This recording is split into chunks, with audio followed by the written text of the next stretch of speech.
Assalamualaikum warahmatullahi wabarakatuh. Bihamdillahi wassalatu wassalamu ala rasulillah wa ala alihi wa sahbihi wa mawalah wa la hawla wa la quwata illa billahi wa ba'du. Qala Allahu azza wa jalla ya ayyuhalladzina amanu taqullaha haqqa tuqatih wa la tamutunna illa wa antum muslimun. Ma'asyiral muslimin yang dimuliakan Allah Subhanahu wa taala. Alhamdulillah di malam hari ini kita kembali bisa duduk untuk bertalabul ilmi. Salawat dan salam masih tetap kita haturkan kepada Rasulullah Muhammad sallallahu alaihi wasallam. Allahumma salli ala sayyidina Muhammad wa ala alihi wa sahbihi wa man sara ala nahjihi ila yaumiddin. Pembahasan di malam hari ini kita akan membahas tentang malam pertama ketika seseorang berada di dalam kubur. Ketika Allah Subhanahu wa taala mencabut nyawa seorang insan, kemudian ruhnya diangkat ke langit. Bagi ruh orang yang beriman, maka pintu-pintu langit akan dibuka kepada mereka. Dan Allah Subhanahu wa taala akan katakan kepada dia, kembalikan ruhnya ke dalam jasadnya dan angkatlah catatannya ke tempat yang paling tinggi. Tapi kalau seandainya dia seorang kafir, munafik, jangankan lagi pintu langit kedua, ketiga sampai ketujuh, langit pertama pun tidak akan dibuka kepada orang kafir itu. Ketika ruh orang kafir ini terkafan dengan kafan dari neraka dan memiliki bau busuk yang luar biasa, dinaikkan para malaikat ke langit, maka penjaga pintu langit yang pertama tidak mau membukakan pintunya. Sehingga Allah Subhanahu wa taala firmankan, la tufattahu lahu abwabus sama wa la yadkhulunal jannah hatta yalijal jamalu fi samil khiyat. Di mana pintu-pintu itu tidak akan dibuka kepada mereka, maksudnya pintu-pintu langit, dan mereka tidak akan dimasukkan ke dalam surga sampai ada cerita unta masuk ke liang jarum. Maka ruh itu kemudian dikatakan letakkan, lemparkan ruh ini ke dalam jasadnya dan letakkan catatan di tempat yang paling rendah di sijil. Ma'asyiral muslimin yang dimuliakan Allah Azza wa Jalla, ketika ruh sudah kembali dalam jasad dalam kuburan itu, apa yang terjadi? Peristiwa apa yang berlaku? Ma'asyiral muslimin yang dimuliakan Allah Subhanahu wa taala, maka ulama mengatakan bahwa manusia ketika di malam hari atau malam pertama dalam kuburan tidak lepas daripada 4 perkara. Pertama, dhammatul qabri, yang disebut dengan himpitan kuburan. Yang kedua, fitnatul qabri, fitnah kubur yang disebut dengan su'alu malakaini, pertanyaan 2 malaikat, Munkar dan Nakir. Kemudian yang ketiga, azabul qabri, azab kubur. Dan yang terakhir, ni'matul qabri, nikmat kubur. Baru orang ini apakah kemudian dilapangkan kuburnya atau disempitkan kuburnya, tergantung kemana arahnya, kepada azab kubur ataukah nikmat kubur. Ma'asyiral muslimin yang dimuliakan Allah Subhanahu wa taala, setiap manusia, apakah Anda mukmin ataukah Anda kafir, maka setiap manusia yang dimasukkan ke dalam kuburan pasti akan mendapatkan himpitan yang disebut dengan dhammatul qabri, himpatan kuburan. Saya, Anda, siapapun bahkan orang mulia sekalipun, mereka tetap akan mendapatkan himpitan kuburan, kecuali para nabi, terutama nabi kita yang mulia alaihi salatu wassalam, karena dia maksum. Perhatikan sebuah hadis ketika Nabi SAW menghadiri kematian Sa'ad ibn Mu'adz, yang saat kematiannya kata Nabi SAW,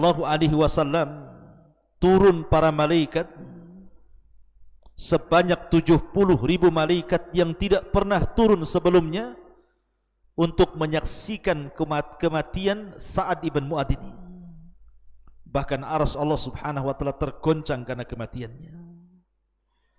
Ya wajar, karena Sa'ad pemimpin Aus, pelopor dakwah bagi kabilahnya. Bahkan juga dia termasuk para pemimpin dari Bani Quraidah, dan dia pula yang menyebabkan banyak orang-orang Ansar masuk Islam.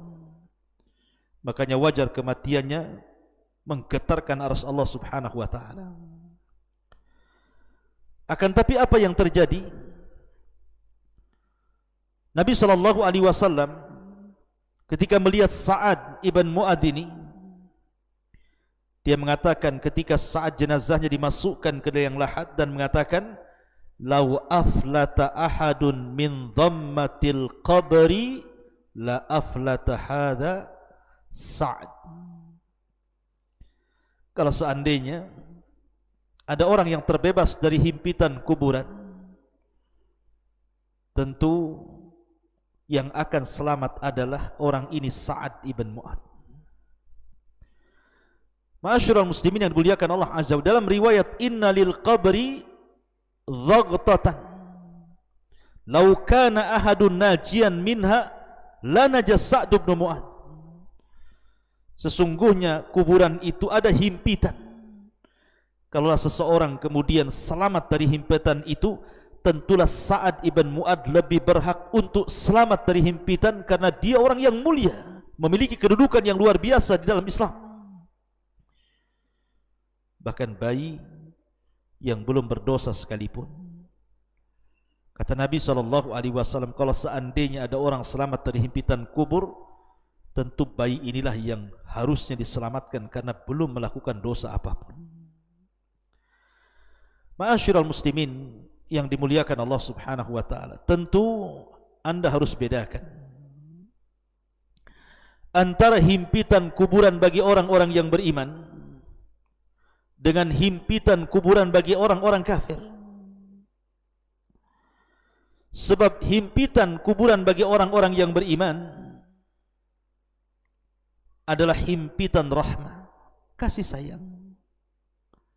Ya, setiap himpitan pasti ada rasa sakit, tapi sakit yang dialami oleh seorang mukmin saat ada himpitan itu, sebagaimana dikatakan Imam Zahabi rahimahullahu taala, hadhihi dhammatu laysat min adzabil qabri.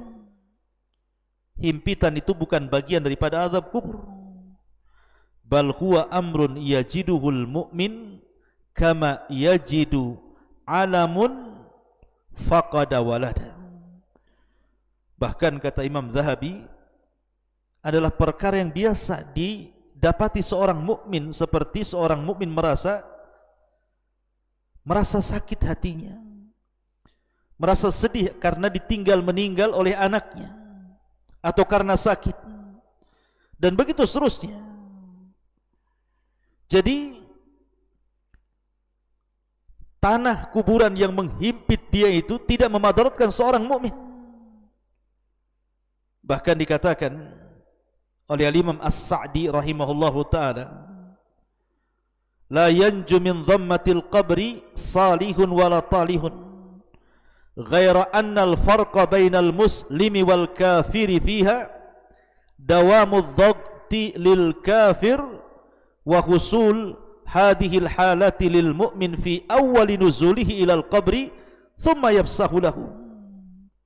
Kata beliau, tidak akan selamat siapapun dari himpitan kuburan ini, baik anda seorang yang saleh ataupun orang yang tidak saleh, baik anda mukmin atau kafir. Tapi bedanya orang kafir, himpitan itu akan terus menerus, sehingga meretakkan semua sendi-sendi dengan pertulangannya. Tapi orang mukmin hanya sekali saja, kemudian kuburannya diluaskan. Dan ulama yang lain mengatakan bahwa himpitan kuburan bagi seorang mukmin ini seperti pelukan seorang ibu kepada putranya. Karena kita semua tercipta dari tanah dan akan kembali ke tanah, sehingga tanah akan memeluk kita seperti pelukan ibu kepada anaknya. Berbeda dengan himpitan orang kafir, maka akan meretakkan tulang-tulangnya. Ma'asyiral muslimin yang dimuliakan Allah Subhanahu wa taala, inilah kejadian pertama ketika Anda masuk kuburan. Ketika ruh disatukan oleh Allah Azza wa Jalla, ruh dan jasad, maka kuburan akan menyempit, dan orang-orang fasik, ahli maksiat, para pelaku dosa besar, maka mereka akan diretakkan tulang-tulangnya. Mereka akan menjerit kesakitan. Mereka akan melolong-lolong meminta pertolongan, tapi siapa yang bisa mendengar ucapannya? Manusia tidak ada yang bisa mendengar ucapan orang-orang yang dikubur kecuali binatang. Karena kalau seandainya manusia bisa mendengarkan lolongan orang-orang yang dikubur, tentu mereka akan merasa takut. Ma'asyiral muslimin yang dimuliakan Allah, tapi seorang mukmin tidak demikian. Dia hanya mengalami sakit sedikit, kemudian setelah itu kemudian kuburannya akan diluaskan kembali. Itulah himpitan kuburan. Dan itu yang pertama kali terjadi ketika Anda masuk ke dalam liang lahat, ke dalam kuburan itu. Baru setelah itu datanglah dua malaikat. Malaikat Munkar dan Nakir bertanya, Man Rabbuk, siapa Rabbmu? Wa ma nabiyuk, siapa nabimu? Wa ma dinuk, apa agamamu? Kalau dia seorang mukmin, maka Allah Subhanahu wa taala firmankan, Yuthabbitullahu alladhina amanu bil qawli tsabit fil hayati dunya wa fil akhirah. Allah akan tetapkan jawaban seorang mukmin itu dengan jawaban yang mantap, baik di dunia ataupun di akhirat. Ketika ditanya siapa Rabbu, dia akan mengatakan Allah. Ketika ditanya siapa nabimu, dia akan mengatakan Muhammad sallallahu alaihi wasallam. Dan ketika ditanya siapa atau apa agamamu, maka dengan tegas dia mengatakan Islam. Itulah simbol kita selama masa hidup. Raditu billahi rabba wa bil islami dina wa bi Muhammadin nabiyya wa rasulah. Tapi kalau dia orang kafir atau munafik atau fasik, maka dia mengatakan haha la adri, aku tidak tahu. Qultu kama qalan nas, aku hanya mengucapkan persis yang diucapkan manusia. Akhirnya kemudian dia pun dipukul dengan gada yang sangat besar, yang kalau seandainya pukulan itu diletakkan di gunung Uhud, cukup menghancurkan Uhud itu. Saking kerasnya, bagaimana kalau dipukulkan di atas kepala kita. Ma'asyiral muslimin yang dimuliakan Allah Subhanahu wa taala, kalau memang dia seorang mukmin dan bisa menjawab, maka akan datang teriakan dari langit, an sadaqa abdi, hambaku telah benar. Kemudian bentangkan kepadanya kuburannya, bukakan pintu-pintu sorga kepadanya, masukkan hawa sorga ke dalamnya, bawakan makanan, minuman dan pakaian dari sorga untuknya. Dan dia merasakan apa yang disebut dengan ni'matul kubur. Disitulah datang orang yang sangat tampan, baik, ngajak bicara, lupa waktu. Tiba-tiba kiamat sudah akan dibangkitkan. Dia mengatakan, Ya Rabb, aqimis sa'ah, ya Rabb, segerakan bangkitkan kiamat supaya aku bisa kembali kepada harta dan keluargaku. Tapi orang kafir, orang fasik, dia tidak bisa menjawab, sehingga dia akan terus dihimpit dalam kuburan itu dan mendapatkan azab kubur. Ruhnya setiap hari keluar masuk neraka, naudzubillah. Ma'asyiral muslimin yang dimuliakan Allah Subhanahu wa taala, dari sini terjadi ardu makanihi alaihi fil jannati awin nar. Kalau orang sudah ditentukan yang satu mendapatkan nikmat kubur, yang satu mendapatkan azab kubur, maka akan ditampakkan kepadanya gambaran-gambaran tempat duduk dia di mana, di sorgakah dia, di nerakakah dia. Makanya kenapa Nabi SAW mengatakan, inna ahadakum idza mata uridu alaihi maq'aduhu bil ghadati wal ashi, in kana min ahlil jannah famin ahlil jannah, wa in kana min ahlin famin ahlin nar, fa yuqalu hadza maq'aduka hatta yab'atsaka Allahu yaumal qiyamah.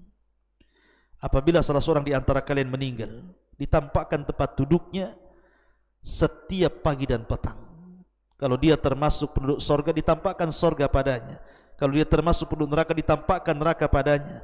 Dan dikatakan itulah tempat dudukmu yang Allah akan tempatkan kau pada hari kiamat. Na'udzubillah. Ma'asyiral muslimin yang dimuliakan Allah subhanahu wa ta'ala, kita hanya bisa berdoa kepada Allah subhanahu wa ta'ala, semoga kita diselamatkan daripada fitnah kubur, diselamatkan daripada azab kubur. Makanya kita disuruh berdoa sebelum salat dari beberapa fitnah. Salah satunya adalah fitnah kubur. Karena fitnah kubur ini bisa saja raudun min riyadil jannah atau hufrun min hufarin nar. Bisa sebuah taman yang akan mengantarkan Anda ke sorga, atau mungkin lubang yang bisa akan menjerumuskan Anda ke dalam neraka. Iyadzan billah. Mudah-mudahan ada manfaatnya. Kita berlindung kepada Allah Azza wa Jalla dari fitnah kubur dan azab kubur. Subhanakallah bihamdika asyhadu an la ilaha illa anta astaghfiruka wa atubu ilaik. Allahu ta'ala. Assalamualaikum warahmatullahi wabarakatuh.